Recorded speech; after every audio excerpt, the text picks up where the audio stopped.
Ladybird, is that your given name? Yeah. Why is it in quotes? I gave it to myself. It's given to me by me. What was the writing process for this? Was it a couple of years, or did something that kind of, materialize in a really short span of time? How did you approach that? Because I've heard you speak about it sometimes, and it always seemed like a really organic process for you. Is it? It's organic, but it's not fast. I wish I was one of those writers. I always... sometimes you read interviews with different filmmakers you love or see them interviewed and they say, oh, I wrote the script in 19 days, and I'm like, how in the world did you write a script in 19 days? It takes me like at least a year and a half. It took me about probably a couple years to write this. It's not a couple of years of working solidly, and as anybody who's ever tried to write knows, that a lot of time is just wasted. It's wasted wandering around your apartment and then deciding you need to go for a walk and then coming back and then writing 2 sentences and then going out for another walk. I wish I could force myself to generate material more quickly, but it's my way to essentially overwrite. I write way too much material, and then I spend a lot of time distilling what I've written and paring it back and trying to make it as sort of succinct and as powerful as I can, because even though movies are a visual medium, it is also a medium of language, and you have a limited amount of real estate, and I think that I like to make my words count, and in a lot of ways, I think as a writer, I'm closer to what I think probably playwrights do. That's how I approach it, and it takes forever, and so you can expect my next film in 2025. I think one of the first scenes I wrote was actually late in the movie, when someone at college asks her, where are you from? Mm-hmm. And she lies and she says San Francisco, not Sacramento. And I wrote that, and I had a sense of wanting to almost reverse engineer the movie so that when she says that, it's kind of funny, but it's also kind of a gut punch, because hopefully at that point you feel like you've known these people and this place intimately, and you feel like she's selling it out to look a little bit cooler to a guy she just met in college. And that sort of doubling of like, it's funny and also tragic was I remember writing that scene, and I was like, well, I better make a good movie to go before that scene. Was there any particular films or books or records that you were listening to, or while you were writing, while you were going through that kind of longer process? Well, I think as often happens when you're working on something, things start coming into your life that are informing what you're doing. So for example, like I was writing the movie, and then there happened to be a revival of the Peter Bogdanovich movie Paper Moon going on, and I went and saw it, and I'd seen it at home, but I'd never seen it in a movie theater. And I was watching it, and they have this great extended one-shot fight scene in a car. What do you mean we're out of Bibles? Why didn't you tell me we're out of Bibles? You like in the box too, don't you? Well, you've got an excuse for everything. Because you blame me for everything. If we were running out of Bibles, you should have told me we were running out of Bibles. Well, we're running out of Bibles. Well, then we got to get new ones. Then let's get new ones. We can pick some up in Great Bend. Great Bend's the other way. Well, we got to have Bibles, don't we? And, that went into my memory. I thought, oh, well. I want to go where culture is, like How New in the York, world did I raise such a or at least snob? Connecticut or New Hampshire, where writers live in the Get woods. into those schools anyway. Mom, You can't even pass your driver's test. because you wouldn't let me practice The way enough. that you work, or the way that you don't work, you're not even worth state tuition, Christine. My name is Ladybird. Well, actually, it's not, and it's ridiculous. Call me because your name Ladybird is like Christine. you said you would. You should just go to City College. With your work ethic, just go to City College and then to jail, and then back to City College, and then maybe you'd learn to pull yourself up and not expect everybody to do everything. Nobody launches themselves out of a car, but like that, these little things start coming into your life. I started reading a lot of Catholic writers, priests and thinkers, Henry Nouwen and Thomas Merton, Simone Weil, and their kind of spiritual writing. There's a priest named James Martin who wrote the Ignatian Guide to Almost Everything about Saint Ignatius of Loyola, who started the Jesuits, and that all kind of went in, but I remember in college, this used to happen all the time when I was writing a paper, in a class that seemed to have nothing to do with what my other class was that had the paper. Something would come up that would be like, oh, well, that's incredibly useful for me over here. It's like, it's almost like you're looking for the things, or it's like if you learn a word and then you hear it all the time. It's not as if I have the references and then I go and make the thing. It's that I start making the thing and then more things will come into my life that feed into it. And it's kind of this, it's nice because it almost gives you a way to organize all these things that you love because you're seeing it through the lens of what you're trying to make. I read somewhere that you had a mixtape that you kept playing during the production. What were the songs on it? Well, I actually made music mixes for every day of shooting. I got that from Mike Mills.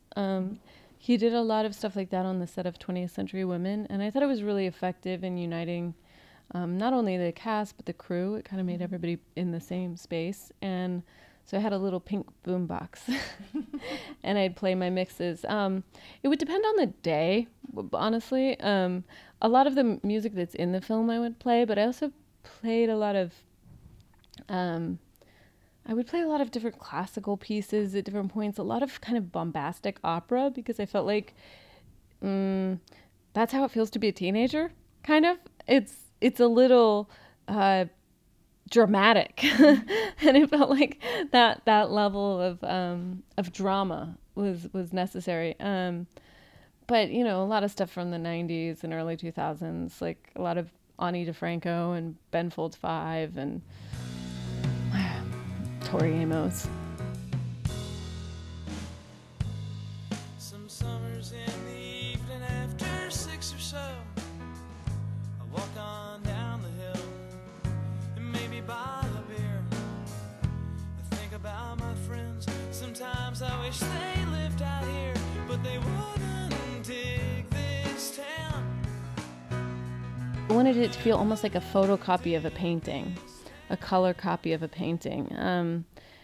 That it both lost and gained something in its reproduction and in its distance. I think sometimes when you make something that is in a time period that's not now, is that there is this sort of overzealousness in reminding people when it is, and also a unity of the year. For example, if like a movie takes place in 1953 and all of a sudden every car on the street is from 1953 and every song on the radio is from 1953. And that's never how a time period feels. There's always tracers of an earlier time in the time that you're in. So, you know, cars, if it's, 2002, there's cars on the street from 1993 and there's cars from 2002 and there's songs on the radio from 1996, but also 2002. And I wanted it to have that kind of feeling of the 90s are mashed up in what's going on in this, and also that there's, of course, it's the rise of the internet, but it's a sort of having a one computer household that would use the landline of the telephone, that kind of thing, but we don't have to make a meal of it. It can just be there. That kind of stuff. It's that detail orientation, and also, I mean, with the production design, this was pre everyone having a Pinterest board in the internet. It was pre being able to curate your taste in that way. So teen culture was being received through magazines and the radio and television. But there wasn't as much of a emphasis on a niche culture. It's not things that you are hit over the head with. It's just the cumulative effect of it. It's both apart from you, but it feels true. One of the things that I really, really loved about not just the film, but Lady Bird's character in particular, was just how cruel she can be as well. It's very, she reminded me a lot of girlfriends and myself at that age, where you're so self-absorbed and trying to figure yourself out that you don't realize how hurtful you can be to other people around you. And allowing her those scenes and those little empathetic moments, I think, were the ones that really stood out to me. So I guess the question is, can you talk a little bit about kind of allowing her to be flawed, particularly in a genre where actually young women aren't really allowed to be flawed and cruel sometimes, and make mistakes and learn from them and realize that they've been hurtful to people who love them. Yeah, no, they're not even allowed to have acne. I mean, it was funny when I was talking to Saoirse about it, and God bless her, she's not vain. She was totally open to it, and because it's amazing. Every single movie about a teenage girl, even movies about, you know, interesting, complex teenage girls, they all have perfect skin, which I just feel like that's not fair. That's not true. Saoirse and I had this thing of like letting her have acne, and then also I had Saoirse dye her own hair because I wanted it to be a kind of like bad dye job that she would have done herself, and she did do it herself.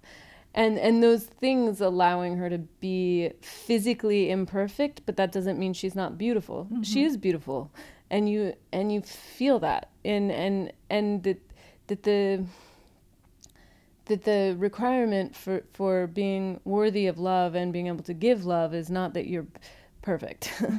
I mean, in terms of her flaws and how she grows, I think for all of the characters, but I think particularly for the mother and the daughter, for Laurie and Saoirse, for Marion and Lady Bird, I think mothers are too often held in movies in one of two categories. They're either angels or they're devils. And I don't see a lot of mothers who fall neatly into either category. I think there are a lot of people who are trying really hard and making mistakes and getting up and figuring out what the next thing is. Why can't I just make the eggs? Because you take too long, you make a big mess, and I have to clean the whole thing up. Eggs aren't good for the environment anyways. What? You heard her. Eat quickly, please. Look at all these pictures. Every newspaper looks like USA Today. Shelly and I are trying to be vegan, hence the soy milk. You wear leather jackets. But they're vintage, so they don't support the industry. They aren't done. There's white stuff. You know how much you love Brambles? Pigs are smarter than him even. I never thought Brambles was a genius, okay? Mom, the eggs are not done. Fine, make your own fucking eggs. I wanted to. You won't let me. I think in terms of Lady Bird and the inevitable narcissism of being 17 years old, what's so pleasurable about watching Saoirse's performance is that when she is able to step outside of herself, it feels it's like such a triumph, because you've seen her not be able to understand that people exist outside of her, and then when she is able to, like there's the scene with her and Danny outside the coffee shop, and that's why she's a brilliant actress, is you just see it flash across her face. She suddenly sees him, and she's seeing him for the very first time, because she always saw him in relationship to what he could give her, and then all of a sudden she's like, it has nothing to do with me. He's in the middle of his own opera. Everybody's in the middle of their own opera. And I love that moment of that, being able to step outside of yourself. But my feeling about flaws or imperfection is always that if the fighting and if the conflict is, for example, between the mother and daughter didn't seem real, then the love wouldn't seem real. If it's all perfectly set up and nobody's making mistakes, then the love doesn't count. And so I wanted to create a situation where you felt that the growth was really growing from something, and that it wasn't inevitable, that it had to be earned.